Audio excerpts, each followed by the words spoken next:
Hello there, everyone. This is Mr. D coming to you from my place on the hill. Uh, this story, make sure you mark my little subscribe button down there, okay? Um, or else if you like or not like. But this story is about faith. Faith in what you're doing is the right thing. Are you following what God wants you to do? Are you doing what you want to do? Faith means you step out and you try to follow. And I think all of us people want to do the right thing. All of us kids want to do the right thing. You know, this story is about a little girl, probably maybe even related or is the same little girl as some of my other stories. And I'm going to call her Sally. Sally. Sally's a girl about 8 years old. And she had a question for her mother. And she asked her mother, what was so special about Christmas? Mother came back and told her, dear, I mean, that's when Jesus was born. That's when we celebrate Jesus. Well, she got inquisitive. She'd wondered about Jesus. Remember, they didn't go to church, and she didn't know exactly what to expect. But one day, when she was watching TV, she saw a cross on a cartoon. Now, she looked, this what she wrote here, she looked around for that cross and found that on Sunday afternoon that she found one. And when she found one, she decided she wanted to go to it. Okay? Now, she took 10 cents from mom's piggy bank. That wasn't good, but she did do it. And she left her mom a note, which was good. But she should have probably let her mom know a little bit ahead of time, but she didn't. And she went to the church. And she enjoyed Sunday school just so much. But she had a question. She was asking the question, but the Bible, the 10 commandments, it has says we should follow the commandments.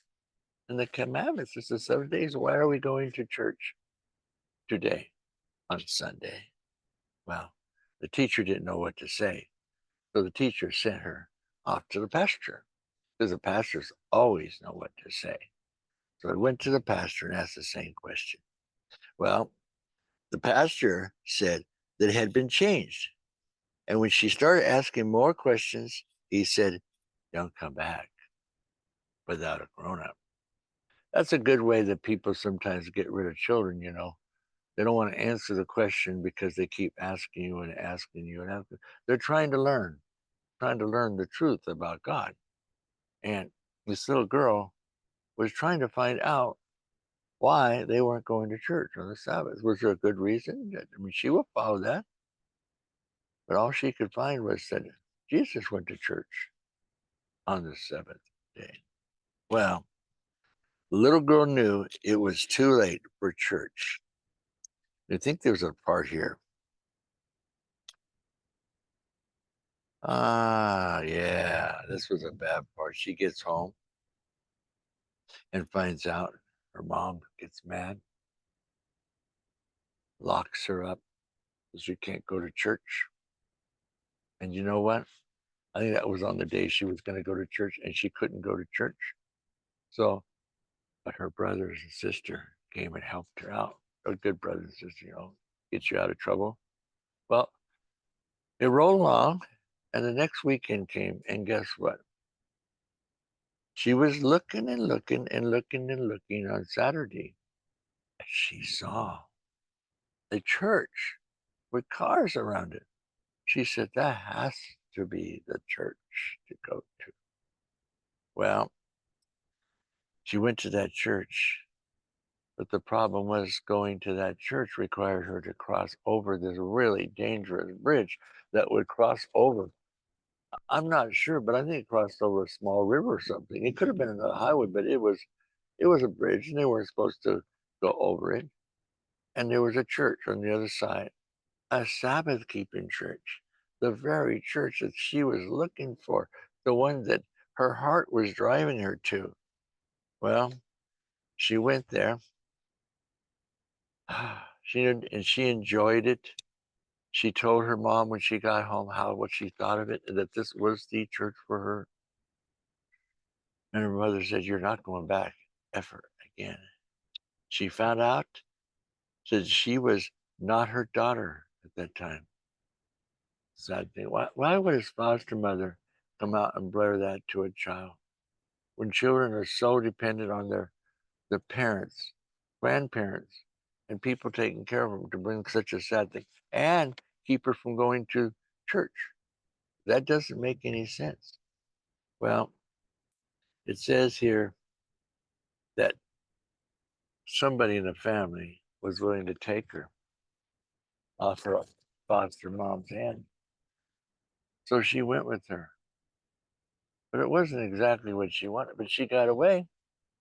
And that foster parent was going to go ahead and make sure that she was able to go to church and she would be happy. Well, like I said, it didn't work that way. But she went on faith, this little girl. She went over the hill or the train track and around the corner, whatever it was,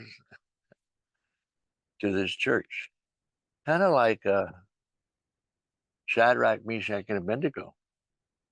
They were told not to go, like this little girl.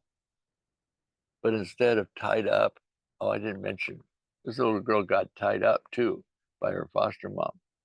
Or did I? Maybe I did. But like Shadrach, Meshach, and Abednego, they got in trouble for their belief, their following, their keeping with their God and not doing what they were supposed to do for the king. Now, we don't have a king here with this little girl, but this little girl was confined to her house, locked up, kind of like a furnace, because she wanted to go and be with God. Shadrach, Meshach, and Abednego wanted to be with God. But you know what? God was there all the time for them. Like God was there all the time for this 8-year-old little girl. This 8-year-old little girl grew up to be a very, very popular Sabbath school teacher for over 25 years. She brought children to the church, to God, like we all should. I think that we all should share our faith with others and be like Paul when he tried to preach to the Gentiles about faith and believing. You should be there. Well, I hope this children's story, or Bible story, or mystic story, however I want to classify this story, finds a spot in your heart to continue with what you believe. I mean, don't give up. Shadrach, Meshach, and Abednego, bowing to the one and only Lord, did not give that belief up. This little girl believed that the Sabbath was the day she should go, and she drove. She committed herself to that, even though it locked her up. Now, being a teacher for God, or was she a teacher at that time to the elders and the people around her that they needed to stand up for what they believed for? May God be with you. Don't forget to mark my little subscribe button. Mr. D, God bless.